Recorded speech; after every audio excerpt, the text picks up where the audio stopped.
Hey there, it's Friday morning, and I just released a video on making the ceiling in the stairwell that goes down to my basement. I started that almost 2 weeks ago, or around 2 weeks ago. I don't know. I'm kind of in a time warp here, where one week ends before the other one begins. I mean, it seems like, I don't know. Seems like every day is a Friday. So, anyway, the project was something I was planning for a long time. You know, I got a specific idea on how I want to do things in my house, and the main idea was to take each room or each area and give it a distinct look. You know, start with a blank white canvas. Like all the walls, I don't have any colors. I didn't get any paint colors. I painted everything white. Okay, so you start with the blank white canvas and you add things to that will build on top of that and be what you're looking for in the room, you know. And mostly that would be wood. So in that stairs, I started with the shelves where I keep my collection of movies and some music and stuff.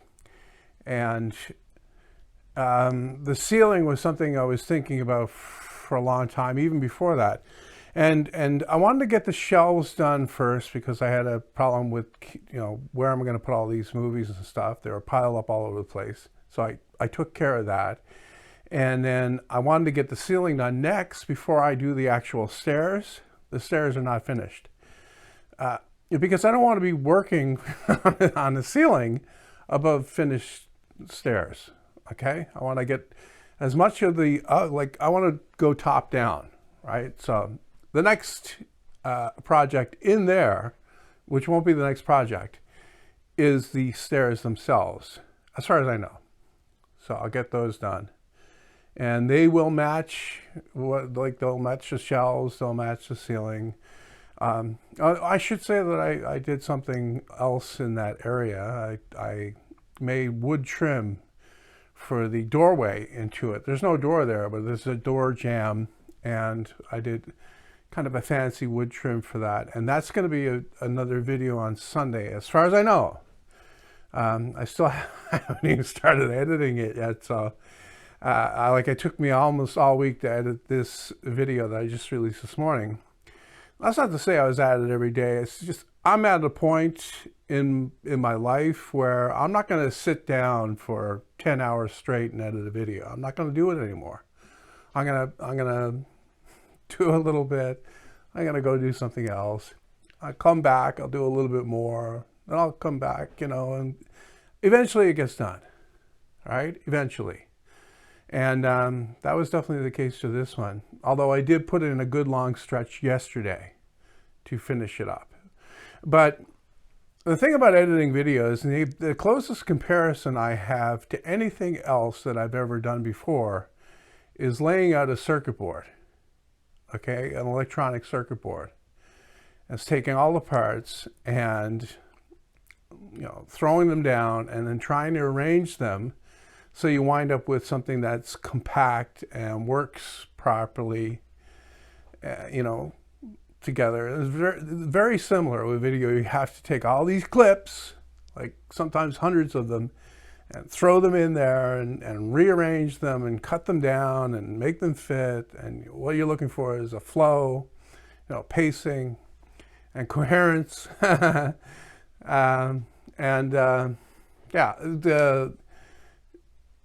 big thing about the video I just released was the voiceover that I recorded almost in one take. I only had to go down and re-record a couple things.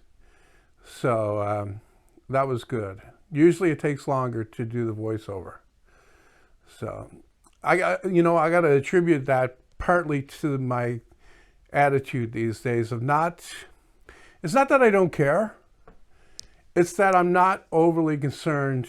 Like I didn't get a clickbait title for that video. I didn't go out of my way to do something funky with the thumbnail image to try to attract people to it. If people want to watch the video, they'll watch it. If they don't, well, I'm not gonna, like, I stressed over that so much in the past. I'm not doing that anymore. I'll just, try to find an appropriate title that's not misleading. I'm not doing that anymore. No more misleading titles. Straight title, and a thumbnail is representative. So that's me kind of, I don't know, taking a bit of a stand on that, but it's also allowing me to relax a bit, because when you're editing the video, it's like this is on your mind constantly while you're editing the video. How are you going to finish it off? How are you going to present it? How is it going to look at?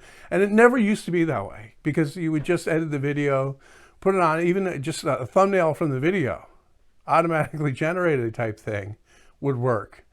But these days, you got to be gaming it, so I decided not to do that. We'll see how that goes. I might change my mind, but, I feel better about it.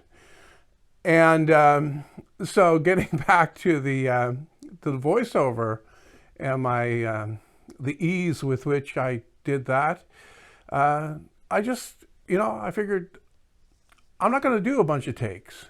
The things that I say there are going to be good enough. Okay? The thing about the voiceover, it can make or break a video. I know that. And, if you've got a really good voice for doing voiceover, it can so transform the video. There's one movie in particular that I think of whenever I try to do voiceover, and it's Little Children with Kate Winslet. And I think, what's his name? I can't remember his name. Patrick something. Anyway, the voice, the narrator in that, because it has a narration that adds information, mostly what the characters are thinking, is it Bill Lyman? I think that's his name. But he's got the greatest voice. And he does that so perfectly. If you've seen that movie, you know what I'm talking about. So, yeah, that's the kind of thing that goes through my mind whenever I'm doing a voiceover. So, it's difficult. Anybody that's done this before, there are naturals out there. People that just start doing it and they're good at it, right? For whatever reason. Maybe they're loose and easy with it. Maybe they got that attitude. They don't, whatever. But the rest of us, it's hard. It's hard doing that voiceover. You go back to, like, anybody you're familiar with on YouTube, and go back and watch their earlier videos and listen to them. And, if they've been doing it for a few years, you can hear the progression. You can hear how nervous and careful they sound in the beginning, and then free and easy as they, progress. And that progression, that's hard work, man, to get there. Letting go of the tightness and trying to be natural. It comes easy for me when I'm doing this, but doing it even without a script, just thinking it up off the top, because I'm so aware that I'm going to have to re-record parts of it if I mess up. Anyway, so getting back to the project, I made a gigantic rookie mistake. I say rookie, but I don't know. Even experienced people, because I'm very experienced, obviously, make mistakes like this. And I've got these pieces, 14 of them, that were wrong. And they're finished as well. This is 2 coats of sprayed on water-based polyurethane. You can't get that smooth with 4 coats brushed on. You simply can't. I was really trying to conserve the poly, because I bought a new gallon can for this project, and it was $114. So yeah, they're not giving that stuff away anymore. When I first bought that back in the 80s, it was okay. Oil-based polyurethane was $29.99 for a gallon can at that time. A quart, 1 quart can, 1 liter can was $9.99 for the poly. You get stain for a quart was $8.99 or $7.99, depending. But the water-based stuff, because it just came out in the 80s, was just slightly more expensive. It was $34.99. And that's the price of it, at least the first time I bought it. I remember these things.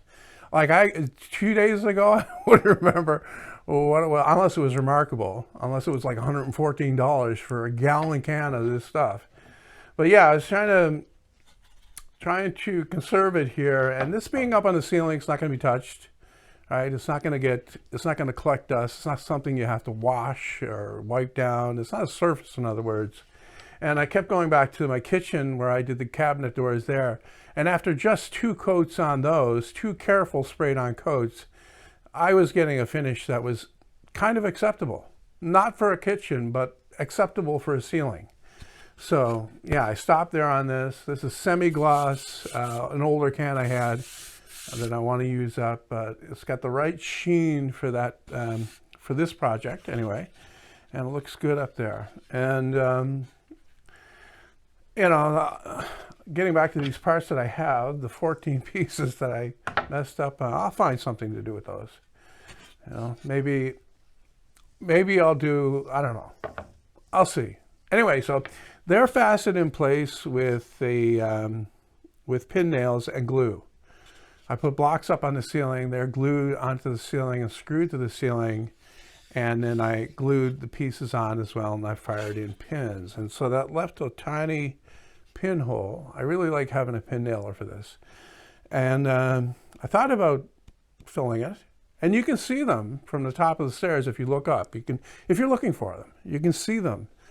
But then, how often are you standing there looking up at the ceiling? I mean, it's a nice ceiling, yes, and it's there for you to look at, but you're not looking at the pinhole. So I decided not to fill them, and I'm good with that. I can live with that decision. So, and then, you know, there's 2 pinholes per. Well, actually, there's more, because some of the ones I used as patterns, like very much like I did with this. Like after I knew these were wrong, I used these as patterns to cut out and route around the new ones. So I used these, I drove the pins in, and then you can't pull these out. It's almost impossible. So you just wag them back and forth like this a few times, and they break off, right? Flush with the surface or slightly below it. And even if they're sticking up a little bit, you're going to sand it anyway. So yeah. So yeah, I got those. The project took longer than I expected. One of the things that I should have done, and I would have done better if I had my time back, is make the ceiling smoother. It wasn't smooth. I said, why are you going to bother to make that ceiling smooth when all this is going to cover it up? Well, I mean, you can see some of the ceiling through the gaps. And I don't know if I was thinking originally when I had this idea to do this kind of ceiling, how big the gaps are going to be. Maybe I was thinking less than an inch, but you can definitely see quite a bit of the ceiling through those 1-inch gaps. And you know, it's a little bit distracting to look up there and see some ridges in the stuff. But you know what? Like I said, it's a ceiling that looks good. You're not going to be standing there admiring it for hours on end. It's just there. It looks cool. And it's something different, right? Now, as for the video, how well that's going to do, I don't know. Like I said, I didn't go out of my way to clickbait the title or, you know, make a fancy thumbnail for it. I just stood down, like part of the way down, put my camera on, took a picture of it. I got another angle from the top of the stairs. That's, you know, raking view like that. I'll change that out and see if that does any better. But I'm not going to go any further than that. You know, however the video does, it does. You know, I'm not playing the YouTube game anymore. All right. I figure the people that want to watch my videos are going to watch my videos. They're going to find my videos regardless. And if there's a substantial less number than I've been having over the past couple of years, then I'm good with that. Like I said before, I'm slowing things down towards semi-retirement in around 4 years. When I turn 60, I want to be doing substantially less of this stuff. That's not to say I'm going to stop. I'm not going to stop. As long as I can stand up and do stuff, I'm going to be continuing doing this, but I won't be grinding out content. And already I started to slow things down. It's almost a month Or is it more than a month? It is a month, I think. It's a full month since and that's going to be my schedule basically from here on out, to be putting out, try to put out a good video. And I'm going to be trying to make the videos good. Okay? That's the other thing. I'm going to be concentrating more on making quality and quality projects too. Like I've gotten so many views over the years on novelty projects that are basically, if they're around, they're not used, right? It's just like the sanding gadgets that I had.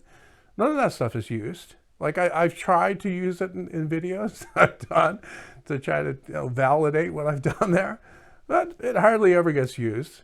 And it's certainly not the first thing that I think of, right? Because I got real tools here. I don't have to do that. I mean, it's a different thing if you got a very tight shop and you want to. Anyway, so more substantial projects, and it'll be mostly things that I need to do. Or if I think of a cool idea for something, I'll do that.